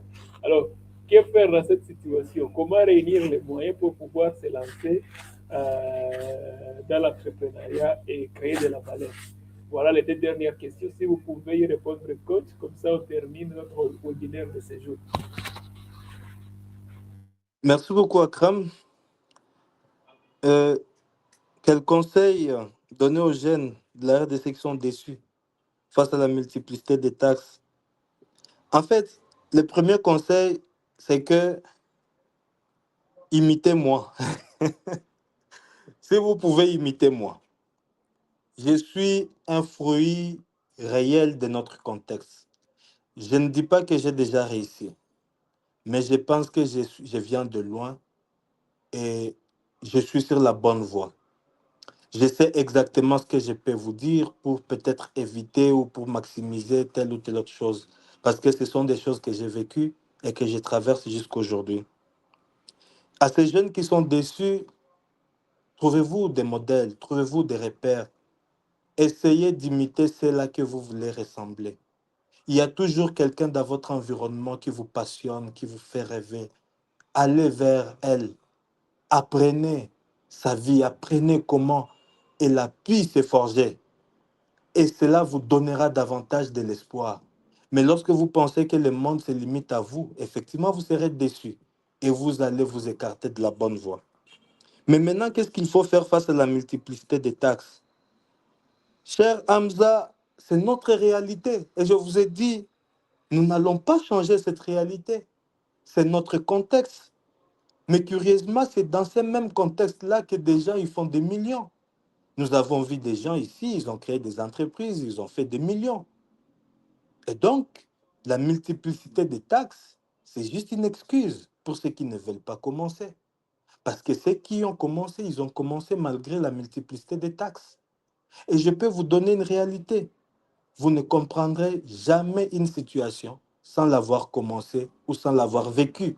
Lorsque vous serez confronté à cette difficulté des taxes, vous saurez exactement comment contourner ces difficultés, comment trouver des solutions à ces difficultés-là. Mais si aujourd'hui vous voulez savoir comment contourner avant de commencer, vous ne commencerez jamais. Lancez-vous et après vous saurez comment négocier avec les services de fisc. Moi, j'ai lancé une entreprise en 2023. Nous sommes dans la fabrication des savons.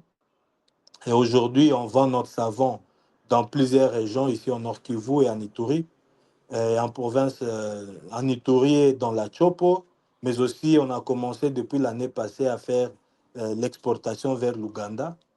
Mais lorsqu'on a commencé, qu'est-ce qui m'a motivé au départ d'initier ce projet avec des amis? C'était que lorsqu'on nous avait présenté l'opportunité, on nous avait dit, les calculs nous avaient démontré qu'on pouvait faire un bénéfice de 3 dollars par carton produit. Et c'était formidable parce qu'après, nous nous sommes lancés avec la capacité de production d'abord de 3000 cartons le mois. Nous sommes passés à 5000 cartons et aujourd'hui, nous naviguons entre 8000 et 10 000 cartons. Et notre objectif, c'est d'aller jusqu'à 25 000 cartons par mois et nous travaillons sur ce projet-là efficacement. Mais tout ce que je suis en train de vous dire, c'est nous l'avons réalisé parce que nous avons décidé de rester constants malgré les difficultés. Lorsque nous avons commencé, nous avons réussi les services des fiscs. Et lorsque vous lisez la loi, ou les différentes lois, les différentes ordonnances, ou les différents dispositifs structurels sur les prix, les taxes, les impôts, je vous assure, en tenant uniquement au texte et à la réglementation fiscale, on pourrait arriver à jusqu'à 5 dollars par carton qu'on devrait payer à chaque production parce qu'il y a tous les services. Vous avez la DGDA, vous avez l'OCC, vous avez l'industrie, vous avez l'FPI, donc le Fonds pour la promotion de l'industrie, vous avez l'hygiène publique, vous avez l'économie, vous avez la mairie, vous avez le tourisme, vous avez l'environnement. Tout ça, ce sont des taxes que vous payez. Et lorsque vous assemblez toutes ces taxes, vous êtes à 5 dollars par carton. Et vous réalisez qu'effectivement, donc, lorsque je produis, je ne vais non plus, je ne serai même plus à mesure de récupérer les 3 dollars de bénéfices pour couvrir les charges et développer l'activité, mais je vais encore rechercher des dollars supplémentaires pour être en ordre avec les services de l'État. Mais posez-moi la question de savoir pourquoi je n'ai jamais abandonné. Parce que pendant qu'on fait le travail, pendant que vous êtes dedans, vous découvrez comment contourner ces aléas. Parce que vous n'allez pas chercher à tout comprendre avant que vous ne soyez dedans. Et donc, si vous avez un projet à lancer, je vous encourage, allez-y. Ne pensez pas aux multiples taxes. Après, vous allez vous rendre compte qu'il y a beaucoup d'opportunités à saisir. Ne soyez pas intimidés. Commencez, vous saurez comment vous en sortir. Quelqu'un me disait qu'on n'apprend pas à nager en dehors de l'eau. Jetez-vous à l'eau. Lorsque vous allez chercher à vous noyer, vous saurez qu'il faut balancer les pieds et les bras. Donc, lancez-vous. Même l'aigle, lorsqu'il apprend les aiglons à voler, on apprend qu'il les amène dans les hauteurs et les laisse tomber pour les amener à déployer leurs ailes. Donc, ne cherchez pas la facilité. Bienvenue dans notre environnement. Sandra, merci aussi beaucoup pour votre satisfaction de la réponse que nous avons apportée et ces encouragements. Joseph, en vous écoutant, vous êtes parti de rien pour devenir ce que vous êtes aujourd'hui. Quelles sont les orientations à donner ceux-là qui ont de l'argent et ils entreprennent? Joseph, je ne peux pas dire que je suis parti de rien. Je n'ai jamais été partisan de cette théorie. Nous avons chacun quelque chose. Et d'ailleurs, c'est une formation que je vais organiser du 24 au 26 juin prochain sur comment transformer ses compétences en revenus structurels. Moi, j'ai appris à transformer mes compétences en source de revenus. Pendant que j'ai galéré, pendant que j'étais dans une situation bizarre, la chose que j'ai faite en premier lieu, je vous ai dit, c'était de concevoir la vision. Mais après, tout de suite là, je suis passé au crible de mes compétences.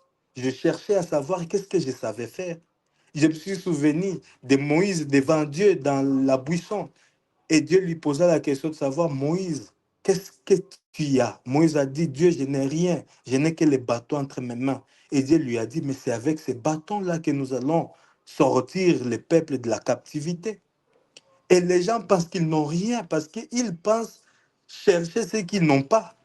Ils désirent ce qu'ils n'ont pas. Moi, je suis parti de mes talents, je suis parti de mes capacités personnelles. J'étais soumis à un test sur mes capacités. Et je réalisais tout de suite là que je savais que ma vie, par exemple, que j'avais la capacité de conception comme ma première capacité, mes premières compétences après ce test-là. Et je m'étais approché d'Akram. Si vous ne le savez pas, c'est Akram qui m'a appris à écrire le projet.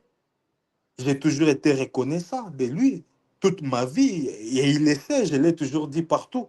Akram m'a appris comment on rédige le projet.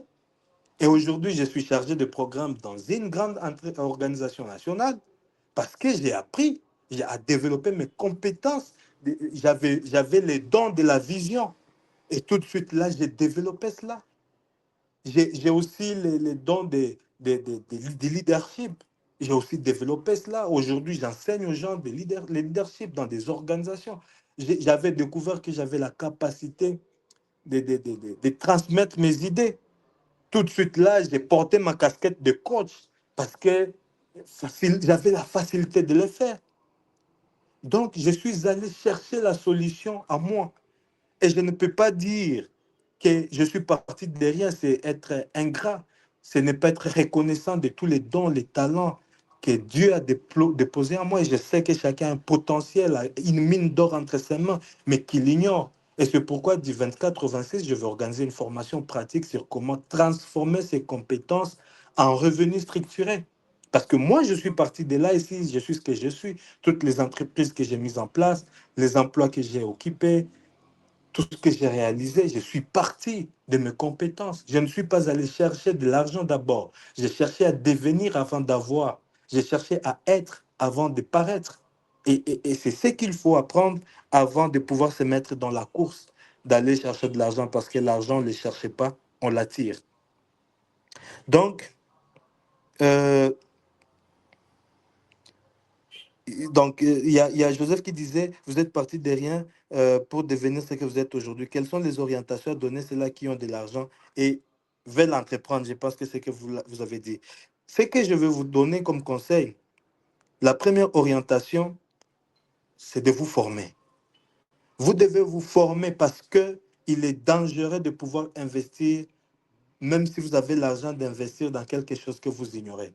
Facilement, vous vous ferez attraper par des escrocs et vous perdrez votre argent que vous avez directement réuni. Ce que vous devez faire, la première chose, c'est de vous former sur les domaines dans lesquels vous voulez investir. Vous devez vous former, vous devez vous préparer, vous devez vous renseigner sur ce que vous voulez faire. La deuxième chose, c'est de pouvoir vous retrouver dans les cercles de ceux qui font déjà ce que vous voulez faire. Les réseautages. Vous devez vous connecter à ce monde-là. Parce que lorsque vous allez vers ceux qui font ce que vous voulez faire, vous allez apprendre beaucoup de réalités. Vous voulez faire l'agriculture. Approchez-vous des agriculteurs. Vivez comme les agriculteurs. Apportez votre idée, votre vision et confrontez ça à la réalité des agriculteurs. La troisième chose, vous devez vous faire accompagner. Dans notre culture, on pense que lorsqu'on veut se faire accompagner, on est faible. Non, on n'est pas faible. Moi, je vous parle de tout ce que je suis en train de réaliser aujourd'hui. Je vous ai parlé tout au long de cette session que j'ai un coach et mentor. Mais je les paye. Je vais payer cette année toutes les sessions qu'on va réaliser à hauteur de 25 000 $. Lui-même, mon mentor, a payé durant sa carrière jusqu'à 2 millions de dollars pour se faire former par des grands entrepreneurs de ce monde. Parce que lorsque vous vous faites accompagner, vous bénéficiez du mindset de celui qui vous accompagne, vous bénéficiez de ses expériences, vous économisez ou vous épargnez les erreurs, les échecs, et puis vous avez la facilité de vous projeter sur base d'une expérience que vous n'avez jamais vécue. Et quelqu'un disait qu'il y a deux manières d'apprendre. La première manière d'apprendre, c'est d'apprendre de ses erreurs. C'est ce que 99% des gens font. Parce qu'ils vont chercher à faire les choses d'elles-mêmes. Et elles vont échouer, elles vont perdre les ressources, elles vont perdre le temps. Mais les personnes avisées apprennent des erreurs des autres. Comment vous apprenez des erreurs des autres? C'est lorsque vous vous faites accompagner par ces personnes. Vous gagnez en expérience, en connaissance, en réseau même.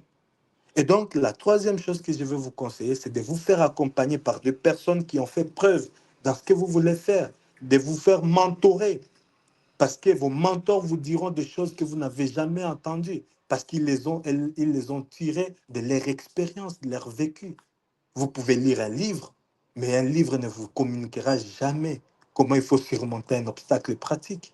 C'est un peu comme aujourd'hui, je vous ai parlé des taxes. Je devrais payer jusqu'à 5 $ par carton.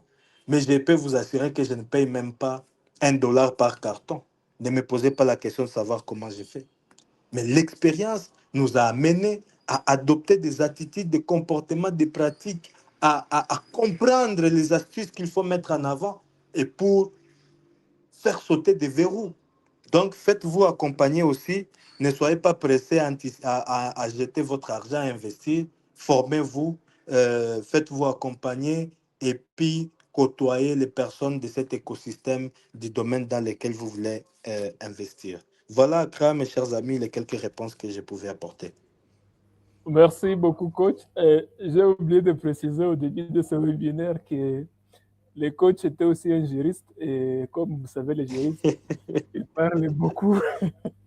Même si ce Ça fait qu'ils un disent préjugé. sont des choses instructives. Merci, coach. Nous avons été beaucoup édifiés. Nous ne sommes pas les seuls. J'ai reçu le message de Madame Inès qui nous a dit avoir beaucoup bénéficié cette formation, elle a appelé ça en tout cas une formation et qu'elle espère que le coach sera encore avec nous dans les jours prochains pour qu'elle puisse encore venir participer. Alors, j'espère que le coach va nous partager les liens ou les modalités sur comment prendre part à ces formations-là qu'il organise, parce que beaucoup souhaiteraient participer, entre autres moi-même. On souhaiterait Merci participer beaucoup, aux formations que vous allez organiser et c'est très important pour nous. Il est 14h30, nous sommes à la fin de ce webinaire. Nous allons terminer par cette pensée de Confucius qui disait, je cite, « Celui qui apprend chaque jour reste jeune toute sa vie. » Celui qui apprend chaque jour reste jeune toute sa vie. Fin de citation. Et aujourd'hui, nous avons beaucoup appris à travers cette intervention magistrale du coach Rodrigue Collins Ngansembere. Et nous espérons que prochainement, il acceptera notre invitation dans une conférence en ligne ou en présentiel. Nous serons encore honorés d'avoir notre coach et pouvoir participer et pouvoir encore entendre toutes ces enseignements qui nous ont beaucoup enrichis. Nous dirons comme l'inspecteur Gachamba qui me parlait à l'époque de Génie Zaner en disant qu'au Génie Zaner, on ne rentrait pas comme on est venu. Et aujourd'hui, nous sommes sûrs de ne pas rentrer comme nous sommes venus. Nous avons beaucoup appris. Merci beaucoup, coach. Toute l'équipe de Vijana Africa vous dit merci et nous espérons vous avoir à la prochaine. Merci aussi à tous les participants, ceux-là qui ont posé des questions dans les chats, ceux-là qui nous ont écrit.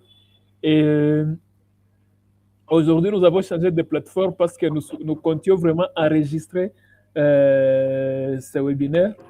Nous nous retrouvons généralement sur Google Meet. Aujourd'hui, nous sommes sur StreamYard. Nous avons changé un peu de plateforme et nous sommes excusés à nos participants habituels de Google Meet. Mais nous avons la capacité d'enregistrer la conférence en ligne et nous pourrons leur partager ça et être édifiés comme nous tous avons été édifiés aujourd'hui. Merci à tout le monde et nous nous retrouvons à la prochaine occasion. Merci beaucoup à tous et bye. À la prochaine. Ok, merci beaucoup. Et ceux qui ont pour la première fois été avec nous comme Abzanengo, nous vous prions de compléter votre adresse mail dans le chat. Comme ça, quand on aura des occasions pareilles, nous allons encore vous appeler. Merci.